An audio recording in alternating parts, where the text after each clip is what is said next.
Bonjour à toutes et à tous, je suis très heureux de vous retrouver pour cette nouvelle et dernière vidéo de notre série consacrée à la crypto-monnaie. J'espère que tout au long des semaines qui viennent de s'écouler, vous avez pu découvrir des choses nouvelles et intéressantes concernant cette thématique bien précise. Aujourd'hui, nous allons parler des indispensables lorsque l'on parle de crypto-monnaie. Et la vidéo du jour aura pour but de vous faire voir en détail comment, sur quelle plateforme se rendre pour acheter des crypto-monnaies, où est-ce que ces crypto-monnaies seront stockées et comment fonctionnent ces portefeuilles, et éventuellement comment récupérer de l'argent liquide une fois que l'on a décidé de vendre ces crypto-monnaies. Pour ce faire, on en rediscute juste après ça.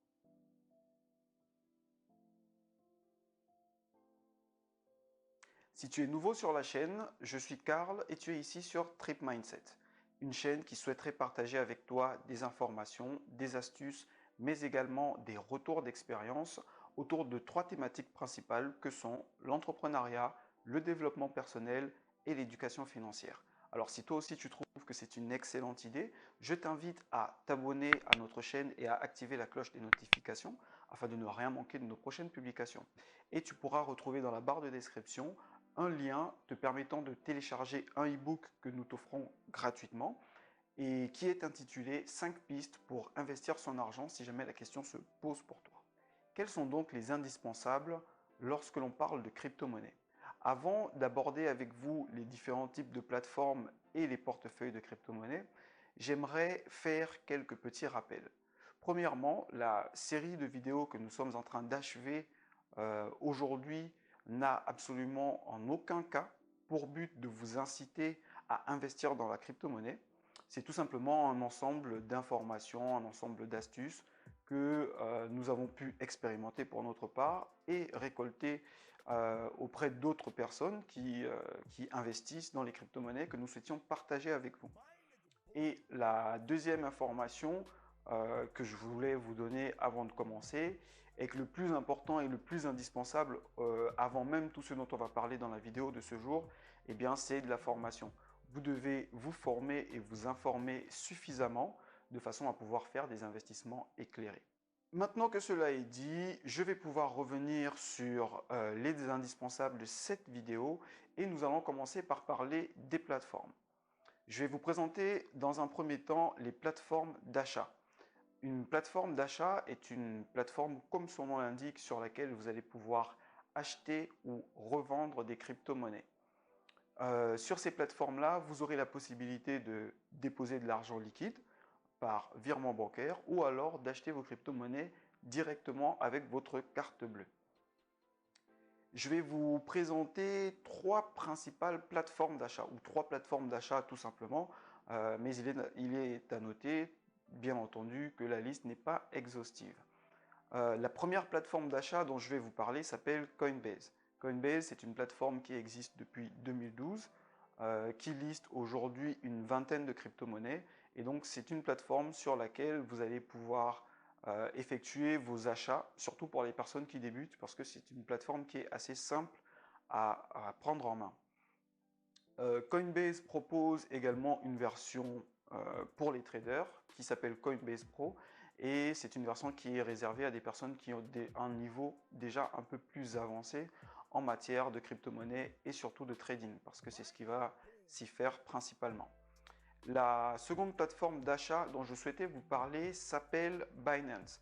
Binance, c'est une plateforme qui est un peu plus récente, c'est une plateforme qui existe depuis 2017, qui est arrivée avec un super projet, et il faut dire, nous sommes en 2021 maintenant, qu'en bientôt 4 ans, on voit qu'il y a de l'évolution dans ce qu'elle propose. Donc c'est une plateforme sur laquelle vous allez pouvoir, de la même façon que sur Coinbase, acheter et revendre vos crypto-monnaies. Elle a l'avantage d'avoir des frais de transaction qui sont moins élevés que d'autres plateformes, et elle propose pas mal d'options et pas mal de choses au-delà du simple achat de la crypto-monnaie ou du trading. Et la troisième plateforme d'achat que je vais vous présenter s'appelle Kraken. Kraken, c'est une plateforme qui est plus ancienne. Elle a été créée en 2011. C'est une plateforme qui met en relation des vendeurs et des acheteurs de crypto-monnaies et qui se rémunère donc en prenant des frais sur les transactions qui sont effectuées. C'est une plateforme qui est indiquée pour des personnes qui ont un bon niveau de trading et qui, bien entendu, vont investir des sommes assez conséquentes. Donc ça, c'est pour ce qui est des plateformes d'achat et de revente. Donc, en résumé, ces plateformes-là, elles vous permettent, comme leur nom l'indique, d'acheter et de revendre vos crypto-monnaies. Ensuite, vous avez des plateformes d'échange de crypto-monnaies. Ces plateformes d'échange de crypto-monnaies sont des plateformes sur lesquelles vous allez pouvoir échanger du Bitcoin contre du Litecoin, par exemple, ce que vous pouvez faire sur une plateforme d'achat, bien entendu.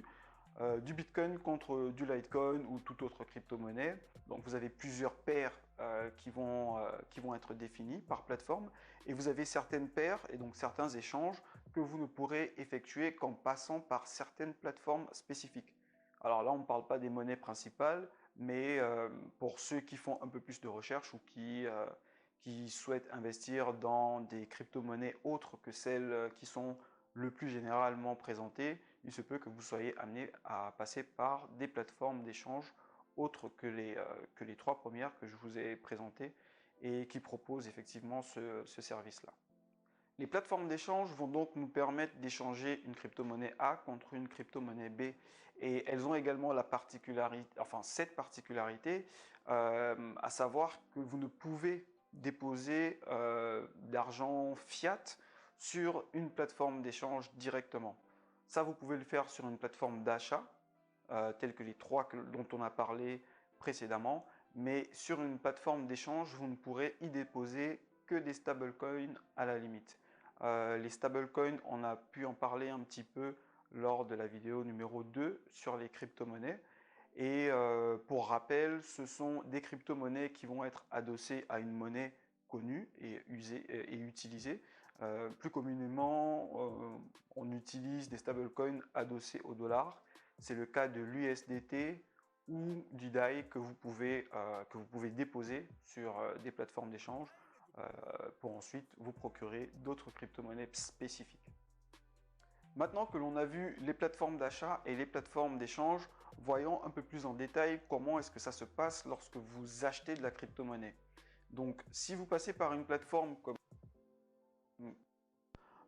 vous serez donc amené soit à faire un virement. Si vous effectuez un virement, ça prend en général 2 à 3 jours.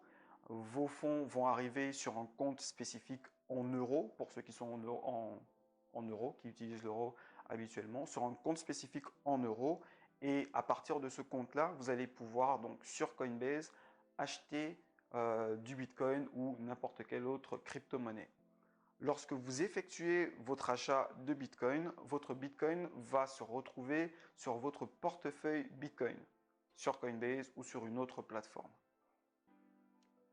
Ce portefeuille-là vous permet donc de gérer votre crypto-monnaie. Vous avez une adresse lorsque vous souhaitez recevoir des crypto-monnaies sur ce portefeuille. Et bien entendu, lorsque vous souhaitez envoyer vos bitcoins ou n'importe quelle autre crypto-monnaie vers un autre portefeuille, vous allez avoir besoin d'une adresse d'envoi. Nous venons donc de parler là du premier type de portefeuille en sachant que je vais vous en présenter trois. C'est donc le portefeuille qui est situé directement sur la plateforme d'achat ou sur la plateforme d'échange que vous utilisez pour vous procurer votre crypto-monnaie. Vous pouvez également utiliser des portefeuilles appelés des portefeuilles multi-wallet. Ces portefeuilles-là vont avoir la particularité de vous permettre de gérer plusieurs crypto-monnaies à la fois. En effet, si vous allez sur des sites tels que Coinbase, comme je vous l'ai dit, Coinbase ne va vous permettre de gérer que 20 crypto-monnaies. Et si vous souhaitez acheter une crypto-monnaie qui ne fait pas partie de ces 20-là, vous serez obligé de passer par une autre plateforme. Et bien entendu, si vous n'utilisez que des portefeuilles hébergés sur les plateformes, de part et d'autre en fonction du nombre de plateformes que vous utiliserez. L'avantage d'avoir un portefeuille multi-wallet va donc être que vous allez avoir toutes les crypto-monnaies que vous gérez au même endroit et qu'en plus, ce portefeuille-là, il va être installé sur votre appareil, sur votre ordinateur ou sur votre téléphone portable. Alors, je vais ouvrir une petite parenthèse à ce niveau-là. S'agissant des portefeuilles multi-wallet ou des portefeuilles physiques, dont on va parler un petit peu plus tard, lorsque vous serez amené à configurer vos portefeuilles, il vous sera communiqué une liste d'un certain nombre de mots. Ces mots-là doivent vous permettre de récupérer l'accès au contenu de votre portefeuille s'il vous arrivait quelque chose avec l'un de vos appareils, votre ordinateur, votre téléphone, une panne, il est volé, peu importe. Ces mots qui vont vous être communiqués, je vous recommande vivement de les noter sur du papier.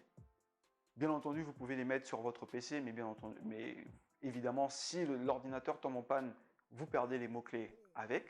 Donc, il est très important que vous le notiez sur du papier et que vous en fassiez une ou plusieurs copies que vous rangerez à des endroits tout à fait sûrs.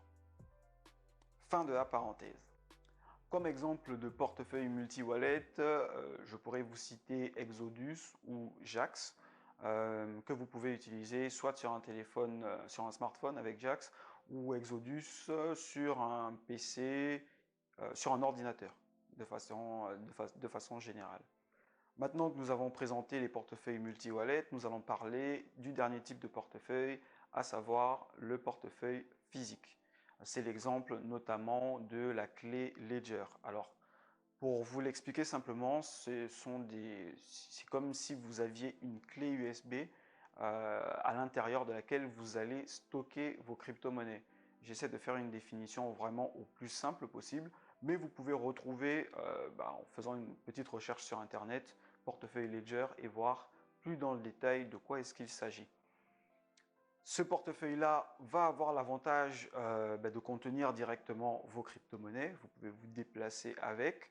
Ce n'est pas quelque chose qui va pouvoir être hacké. Je vois difficilement comment le faire, mais si jamais vous voyez un moyen, n'hésitez pas à nous en faire part en commentaire. Autant le savoir, sait-on jamais.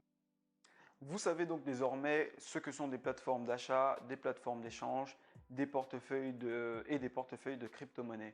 On a également parlé déjà du processus d'achat, en prenant l'exemple de Coinbase tout à l'heure, et maintenant on va parler du processus de vente. Lorsque vous décidez de vendre vos crypto-monnaies, si vous êtes sur une plateforme de vente directement, vous le faites depuis la plateforme. Pour reprendre l'exemple de Coinbase, lorsque vous allez vendre vos bitcoins, vous aurez l'équivalent en euros qui sera reversé sur le compte euro de Coinbase. Et depuis ce compte euro-là, vous pourrez faire un virement vers votre compte bancaire. Ça se passe vraiment comme un virement bancaire classique à partir de ce moment-là. Il y a des sociétés qui proposent également de disposer de cartes bancaires qui vous permettent de faire des retraits directement dans des distributeurs. C'est le cas de Binance, dont je vous ai parlé et qui propose des cartes de retrait. Et également le cas de Crypto.com qui est une autre plateforme d'achat et d'échange de crypto-monnaies. Je vous laisserai regarder par des petites recherches comment est-ce que ça se passe et quelles sont leurs conditions éventuellement si vous êtes intéressé par ce type de service. Nous en arrivons ainsi à la fin de la vidéo du jour. J'espère que ce contenu vous aura plu. Si c'est le cas, n'hésitez surtout pas à nous mettre un pouce pour nous encourager et surtout pour nous aider au référencement de la chaîne. Quant à moi, je vous dis à très bientôt sur Trip Mindset.